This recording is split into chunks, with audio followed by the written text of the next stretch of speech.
Hola, qué gusto que nos acompañen una vez más. Esto es Duélale al que le duele, el espacio donde analizamos lo que está sucediendo alrededor del fútbol venezolano, pero lo hacemos desde un punto de vista crítico, no con la necesidad de destruir, sino con la necesidad de mejorar o de sostener. Nos cuestionamos lo que está sucediendo alrededor del fútbol venezolano, por qué de las cosas, qué se puede hacer para mejorar, porque hay muchas cosas que están mal en el fútbol venezolano y sencillamente en esta comunidad no nos acostumbramos a mirar para otro lado. Tampoco nos pegamos en la onda de andar como focas aplaudiendo cualquier cosa que nos dicen que está bien. No, ese no es el lugar en el que queremos estar. Aquí no vendemos humo y tampoco lo compramos. Y esa es la comunidad que ha ido creciendo. Gracias a ustedes, como siempre, por irse sumando, por ese poderoso like con el que van respaldando esta serie de materiales y, por supuesto, por hacer que esto a través del algoritmo le pueda llegar cada vez a más personas. Esa es la comunidad que queremos en Duélale al que le duela. Arrancamos. En tan solo unos días atrás había hablado Gianni Infantino acerca de esa gran posibilidad que se ha abierto ahora de llevar a 64 naciones a la disputa de la Copa del Mundo del 2030. Sería sumar 16 más, porque recordemos que para el Mundial 2026 serán 48 selecciones, lo cual colocó a la CONMEBOL, y de hecho es una oportunidad única, por decirlo de alguna manera, que se le presenta a Venezuela, colocó a la CONMEBOL con 6 cupos y medio para la Copa del Mundo. Hoy en día en la tabla de clasificación Venezuela está fuera del séptimo lugar, es decir, está fuera incluso del medio cupo, el que iría al repechaje. Pensando no en las 64 selecciones que puedan estar en el Mundial del 2030. Vamos a hacer este ejercicio. En el 2030, el Campeonato del Mundo tendría 6 países sedes. 2 en Europa, que son el caso de España y Portugal. Otro en África, que sería Marruecos. Y después, del otro lado del charco, acá donde nos encontramos nosotros, serían sede Paraguay, Argentina y Uruguay. En el caso de CONMEBOL, bajo el formato actual, que tenemos a un total de 10 confederaciones que hacen vida en Sudamérica y hay de momento 6 cupos y medio para clasificarse, sin necesidad de agregar cupos, solamente pensando en que tenemos 3 países que van a ser anfitriones de la Copa del Mundo del 2030. ¿Cómo queda Venezuela allí? Bueno, muy simple. Venezuela queda con una de las posibilidades más grandes de irse a la Copa del Mundo. A ver, somos 10. Si hay 3 que ya están clasificados porque son anfitriones, Uruguay, Paraguay y Argentina, estamos hablando que de 10 se reduce a 7. Si en el formato actual, que son 6 cupos y medio, estaríamos hablando que de los 7, 6 van directo al Mundial y el otro, el último, iría a repechaje. No necesitaría Venezuela ni siquiera que se amplíen los cupos para ir a la Copa del Mundo. Porque en el peor de los casos, teniendo una eliminatoria donde vayas y te goleen en los partidos tanto de local como de visitante, o sea, siendo algo desastroso, te alcanzaría para en el peor de los casos ir a repechaje. Entonces, a ver, aquello de aumentar el cupo, que ha sido una práctica desde que llegó Gianni Infantino a la FIFA, de pronto a uno como venezolano le puede ilusionar. Va a haber más posibilidades, como en esta eliminatoria de los 48 países. Bueno, se aumentó a 6,5 en Sudamérica y uno le podía ilusionar. Y antes de la eliminatoria, cuando supimos que eran 48, ¿quién de ustedes no pensó lo mismo? Aquello de, ahora sí vamos a ir al Mundial. Ahora sí, esta vez sí. Porque no nos imaginábamos nunca que íbamos a terminar a estas alturas de la eliminatoria en el 8º puesto y por allí estar fuera de esa zona de clasificación, que todavía se puede lograr. Todavía se puede lograr, pero que sin duda alguna estamos en una situación terrible, en la cual el margen de error se ha reducido. Si se mantienen esos 6 cupos y medio para el 2030, si Venezuela clasifica o no para el 2026, pero en 2030 es muy difícil que Venezuela se quede fuera del Mundial. Obviamente, el repechaje, dependiendo de qué rival te toque y cómo prepares ese partido o esa serie de partidos, pudiera darte la posibilidad de acceder al Mundial vía repechaje, siendo el último de Sudamérica. Pero también podría sacarte igualmente. Porque el hecho de que vayas a repechaje no significa que vas a clasificar. Hoy Venezuela, en el formato actual, es octava. Vienen dos partidos durísimos, uno más duro que otro, y quizá uno con mayor obligación que el otro. Y Venezuela tiene que ir sacando cuentas. En un formato con 3 selecciones anfitrionas de Sudamérica, no habría que sacar tantas cuentas. La cuenta es sencilla. Si te sostienen y te mantienen los 6 cupos y medio, pues es que aunque pierdas todos los partidos de la eliminatoria, igual te alcanzaría para ir al repechaje. Yo francamente no me gusta esa idea. Sé que habrá alguno que cuando escucha que yo diga esto, pues me va a decir, ¿tú acaso no quieres que Venezuela vaya al Mundial? Quiero que vaya al Mundial, claro que lo quiero. El tema es que yo soy, no sé si soy de pronto muy soñador, pero yo espero que las cosas se ganen siempre en la cancha, ¿no? Y eso de quedar último en una eliminatoria y te alcance con el medio cupo para ir a un repechaje, ya la eliminatoria sudamericana no sería una eliminatoria, sería solamente algo que se disputaría para ver quién es el que va a ir al repechaje. Eso es lo que se va a decidir. Porque los que queden por encima, los 6 restantes que queden por encima, van directo al Mundial. Repito, en caso que no cambien los 6 cupos y medio que hoy tiene asignado Sudamérica. Que creo yo, lo normal es que se sostengan. Y más si amplían el número de selecciones participantes, bueno, la historia es diferente, ¿no? Pero sí, yo soy de los que cree que Venezuela tiene que ir a un Mundial ganándoselo. No habría nada más ridículo que jugar una eliminatoria para ver quién es el último, que es el que va a ir a repechaje. No habría nada más ridículo. Si se juega esa eliminatoria, yo espero que Venezuela clasifique directo. Porque ir a repechaje significa haber sido el último. Y yo hace rato que no quiero que Venezuela sea última en una eliminatoria. Ciertamente, antes de esta eliminatoria, veníamos de 2 eliminatorias consecutivas de los últimos 8 años quedando últimos. Yo quiero que Venezuela se gane las cosas en la cancha, se las gane bien. Por eso espero que Venezuela pueda, por lo menos en este proceso eliminatorio que estamos jugando ahorita, que Venezuela por lo menos pueda entrar en repechaje, porque todavía es tipo competencia. Yo entiendo que del lado de la FIFA se quiera, dentro del tema político, porque es en realidad un tema político. A ver, en la medida que Gianni Infantino amplía los cupos para África, para Asia, amplía la cantidad de países que van a un mundial, esos son votos. Y CONMEBOL, políticamente, no es de las confederaciones que tenga mayor músculo, porque CONMEBOL son solamente 10 votos. Son solamente 10 votos. Muchos menos que CONCACAF. Muchos menos que CONCACAF. Ahora sí sería un gran negocio que CONMEBOL y CONCACAF se unieran para ser un músculo político importante a la hora de tomar decisiones en la FIFA. Eso sí pondría a temblar un poquitito a la UEFA. Y entonces, entre UEFA y ese eje CONCACAF-CONMEBOL tendrían que disputarse o convencer para sus intereses a los votos que queden en África, que estén en Asia, Oceanía. Eso sí pudiera ser un escenario diferente. Pero Sudamérica no tiene el peso político. Sudamérica lo que tiene es a Brasil y Argentina. Eso es lo que tiene Sudamérica, que el peso de Argentina y de Brasil a nivel de FIFA es importante. Pero son solamente 10 votos.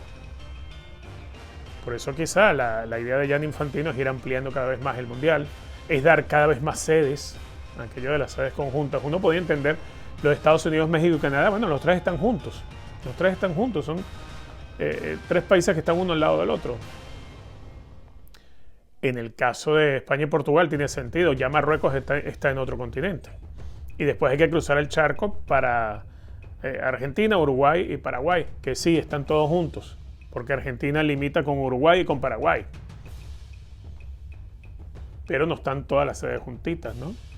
Entonces, digamos que esa idea del Mundial en tantas sedes, bueno, a Venezuela, en el caso de CONMEBOL, seguramente va a beneficiarle, mucho más de lo que le ha beneficiado que sea de 48 el Mundial del 2026, donde a estas alturas Venezuela está fuera de la zona de repechaje y donde Venezuela en marzo tendrá que jugársela frente a la selección ecuatoriana en la altura y posteriormente frente a Perú.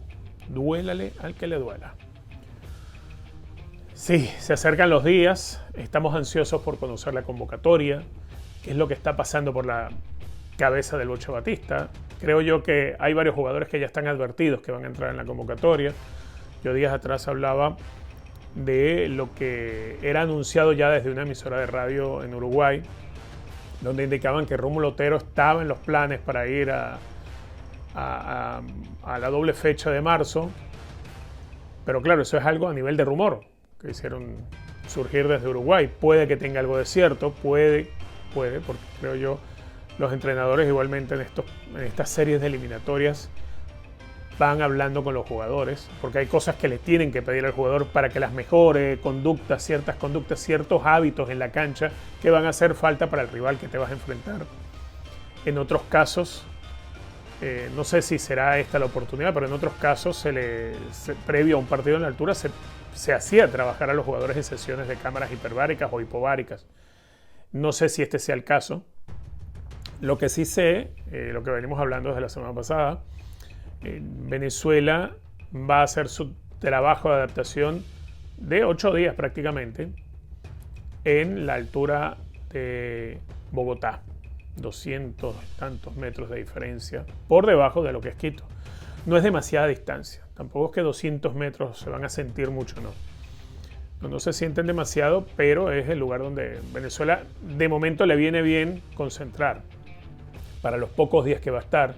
Entiendo yo que se va a hacer obviamente con jugadores que militan fuera del fútbol de Venezuela, quizá de haberlo hecho un módulo inicial con jugadores del torneo local hubiese permitido tener un proceso de adaptación más largo, pero ese no es el caso en este momento. Ese no es el caso en este momento para la selección que dirige el Bocha Batista y por ende no van por ahí los tiros. Es trabajar ya con un grupo que imagino yo ya empezó ese contacto. Las visitas que ha estado haciendo el Bocha Batista a varios futbolistas, tanto en Europa, incluso en los Estados Unidos, debe formar parte o debe irnos dando una idea de qué jugadores puedan estar en la convocatoria. Otros no los ha ido a ver directamente Batista, pero sí ha ido parte del cuerpo técnico. Yo entiendo que Venezuela afronta estos dos partidos con bajas sensibles por el tema obviamente de los suspendidos, lesionados. La defensa es la que más está sufriendo en este momento y ese debe ser el dolor de cabeza de Batista, porque hay que confeccionar una lista donde puedas tener un equipo competitivo contra Ecuador y también competitivo contra Perú, pero entendiendo que hay que afincarse en el partido contra Perú. Supongo yo que eso es lo que pasa por la cabeza de Batista. Creo que sí. No es lo que voy a pensar yo solamente y alguno que otro analista y no va a pasar por la cabeza del entrenador o del cuerpo técnico. Entendemos que el partido clave es contra Perú.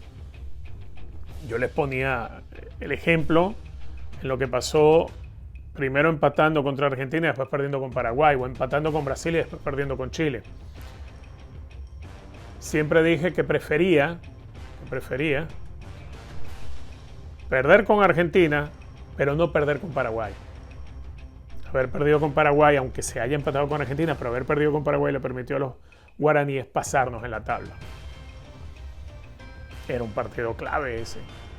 Por eso de aquella jornada que se sumó un solo punto, si me hubiesen puesto a elegir, yo hubiese preferido sumar ese punto con Paraguay y no con Argentina. Argentina no es rival de Venezuela. Los rivales de Venezuela no son los que están arriba en la tabla. No lo son. Venezuela no es un país protagonista en la eliminatoria, no lo ha sido. Quizá el durante el primer año, habernos visto en el cuarto lugar de la clasificatoria nos hacía pensar que podíamos ser. Pero la realidad es la que nos toca. Nuestra realidad hoy en día es esta. Estamos debajo del puesto de repechaje. Y hay que ir a pelear el puesto 7 o el 6. El que más tenemos cerca es el 7. Y el calendario es complicado, más para nosotros que para los competidores que tenemos delante, que son los bolivianos. Igual sucedió con Brasil. el empate con Brasil y después perder con Chile, no sirvió de nada empatarle a Brasil. Si Venezuela pierde con Perú, no te ayuda a nada tampoco. Significa que te vas a seguir alejando y alejándote con rivales directos. Contra los rivales directos no se puede fallar y hay 3 partidos que Venezuela no puede fallar. Perú en casa, Bolivia en casa y la última jornada contra Colombia en casa. Pero para esa última jornada contra Colombia en casa hay que tratar de llegar vivos, con posibilidades matemáticas reales de meterse en el Mundial. Pero no es que ganando esos 3 partidos Venezuela va a ir al repechaje o al puesto directo. No. Venezuela necesita sumar algo en el camino. Sumar algo en el camino. Y ya veremos si ese algo es en Montevideo, si se tiene la suerte en Ecuador o en Buenos Aires. Ya veremos. Y Venezuela necesita que a Bolivia le vaya mal en varios de sus partidos. Porque la cuenta, y le he dicho desde hace bastante tiempo, la cuenta es, si nuestra lucha es directamente con Bolivia, porque lo es, Venezuela tiene que sacar un punto más de lo que haga Bolivia en todo lo que queda eliminatorio. En los 6 partidos, si Bolivia hace 7, Venezuela tiene que hacer 8. Si Bolivia hace 6, Venezuela tiene que hacer 7. Si Bolivia hace 10, Venezuela tiene que hacer 11. Esas son las cuentas. Esas son las cuentas. Y entendiendo que cuando tienes que disputarle eso a Bolivia, por ejemplo, bueno, el partido a Bolivia hay que ganárselo. Hay que ganárselo. Perú, que sí, hoy está detrás de Venezuela, al igual que Chile, bueno, pero a Perú hay que ganarle. Hay que ganarle. Ganar todos los partidos son importantes. Poder ganar en Ecuador es importante. Pero a Perú hay que ganarle. Contra Ecuador se puede buscar ganarlo y se puede ganar o se puede empatar. Incluso perderlo no sería tan perjudicial como perder con Perú. Venezuela tiene que ganarle a Perú. Si puedes ganar en Ecuador, vamos a salir a ganar a Ecuador, por supuesto que sí. Pero si no se puede, el de Perú es el que no se debe fallar. Como no se debe fallar cuando se reciba a Bolivia. Esa cuenta hay que tenerla clara. Esa cuenta hay que tenerla clara. Pues son partidos delicados por el resultado y por la exigencia que tiene para Venezuela. Y ahí no se puede fallar. No se puede fallar. A comienzos de semana se espera que salga la convocatoria. Aquí la vamos a estar analizando. Y nos vamos a ir ya metiendo, por supuesto, en las posibilidades del 11 que se pueda estar utilizando en Quito. Y el 11 que pudiera ser en el partido contra Perú. Decía el Bocha Batista en el podcast de Arango, el Tetero Rey, de Panchi Blavia, decía que hay una sola selección. Por supuesto que hay una sola selección. Esa sola selección, no es que va a haber 2 selecciones, una contra Ecuador y otra contra Perú. Es una sola selección, es la Vinotinto. Lo que sí hay que entender que hay que tener un equipo el mejor posible para cada partido y por el peso del rival. Y el partido definitivamente contra Perú es el que no se puede fallar. No debe decir otra cosa diferente el Bocha Batista. Eso tiene toda la lógica. Venezuela no puede dar ventajas en las próximas fechas de marzo, pero sobre todo en las próximas 2 que vienen, contra el que no se puede desaprovechar nada es contra Perú. Duélale al que le duela. Rafa Romo, muy contento con lo que hizo Rafa Romo en definición de penales frente a Aucas en la Copa Sudamericana, el duelo de los 2 rivales ecuatorianos. En la tanda de penales fue heroico lo de Rafa Romo, ¿no? Y uno se pone a pensar, caramba, es que Rafa Romo siempre con los penales ha sido uno de los arqueros más espectaculares. Yo creo que a nivel de atajadores de penales en la historia del fútbol de Venezuela no hay nadie como Rafa Romo. A nivel de atajar penales en su club o en la selección. Recordemos que cuando Venezuela clasifica por primera vez a un mundial de fútbol, que es aquel equipo que tenía César Farías en el Sudamericano Sub-20 en Venezuela, Rafa Romo es clave en un penal de último minuto contra Colombia, que hubiese dejado a Venezuela fuera del mundial. Y Rafa Romo fue protagonista y atajó el penal. Y metió a Venezuela en el Mundial. Lo que ha atajado con la selección, bueno, le atajó a Vinicius Junior, por ejemplo. Atajó el penal contra Paraguay. En Copa América, en el partido contra México, atajó el penal. Ya después en la tanda de penales contra Canadá, bueno, no pudo, pero Rafa Romo siempre ha sido un arquerazo para los penales. Y me contenta en lo particular porque Rafa Romo desde muy joven salió para Italia, estuvo en el Udinese, en la Serie A de Italia, era parte de la plantilla de la primera, el primer equipo del Udinese en la Serie A de Italia, y no tenía demasiadas oportunidades de jugar, es cierto, vale decirlo. Rafa Romo hoy en día, podríamos decir, no en sus años finales de carrera, pero sí ya en los años donde es un arquero muy probado, muy experimentado, porque hay una diferencia de edad tremenda entre él y José Contreras, por ejemplo, o con respecto a Wilker Fariñez. Pero Rafa Romo es el atajador de penales histórico de Venezuela. Yo creo que difícilmente haya otro arquero que haya atajado tantos penales, ¿no? Uno podrá decir las estadísticas mejores las tiene Reni Vega, el arquero más espectacular han podido ser Dudamel o Guacharaca o Vicente Vega, o que en paz descanse Daniel Nicolac. Pero en el apartado de atajador de penales, caramba, lo de Rafa Romo es sensacional, ¿no? Y hoy lo celebran en la Universidad Católica de Ecuador porque eliminaron a Aucas, aquel equipo que precisamente César Farías había dirigido y lo sacó campeón en aquella oportunidad del fútbol ecuatoriano. El otro que le fue bastante bien, no en Copa Sudamericana, otro arquero venezolano, obviamente José David Contreras, porque su equipo, el Barcelona de Guayaquil, le metió 3-0 al Corinthians, precisamente Corinthians que había sido el verdugo de la Universidad Central dentro de una eliminatoria muy pareja en Copa Libertadores. Vean lo que termina siendo Barcelona de Guayaquil. Y no es en la altura, ojo, porque Guayaquil queda a nivel del mar. Guayaquil es una ciudad portuaria. Y le ganan, le pasan por arriba a Corinthians. A eso es a lo que yo me refiero cuando yo hablo de competir. UCB compitió, sí, no se vio superada. Corinthians, ni en la ida ni en la vuelta, no se vio avasallado. Termina quedando eliminado por pequeños detalles. Pero vean la distancia que hay entre lo que hace un club venezolano que terminó entre los 4 primeros de la temporada contra Corinthians, y entendiendo lo que es UCB hoy en el campeonato local, y lo que termina siendo Barcelona de Guayaquil, que le metió 3-0 a Corinthians. Muy difícil que Corinthians remonte un 3-0. Muy difícil. Ese nivel de competencia es el que queremos recuperar, porque creo parte de eso se debió ya hace algunos años y los equipos venezolanos, por lo menos en casa, peleaban, competían. En esta edición de Libertadores, UCB compitió hasta donde le alcanzó, obviamente con Corinthians. No hay más que decir de Monagas, que quedan eliminados muy mal, con diferencia brutal de 7-1 en el global. Pero lo que ha hecho el equipo de José David Contreras es una señal clara de hacia dónde queremos ir, hacia dónde debemos llevar el fútbol venezolano, hacia dónde deben llegar los equipos venezolanos.